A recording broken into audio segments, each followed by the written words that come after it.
નમસ્કાર, સમય news YouTube ચેનલમાં તમારું સ્વાગત છે. કુંભાણીનું ફોર્મ રદ, કોણ રમત રમી ગયું છે? હાર્દિક પટેલ કે મોઢવણિયા ખેલ દાવો?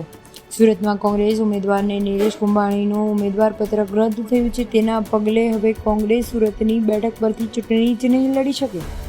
તમને એ પણ જણાવી દઈએ કે આ ફોર્મ રદ કરવા પાછળ પડદા પાછળ રમાયેલી રમતને તાજેતરમાં ભાજપના પ્રવેશેલા અર્જુન મોઢવિયા અને હાર્દિક પટેલના નામ ઉછળ્યા છે. કોંગ્રેસના પ્રવક્તા અનુપ રાજપૂતે ભાજપ પર આક્ષેપ કર્યો છે કે કોંગ્રેસમાંથી ભાજપમાં ગયેલા નેતાઓ કુંભાણીનું ફોર્મ રદ કરવા પાછળ કાવતરું રચ્યું છે.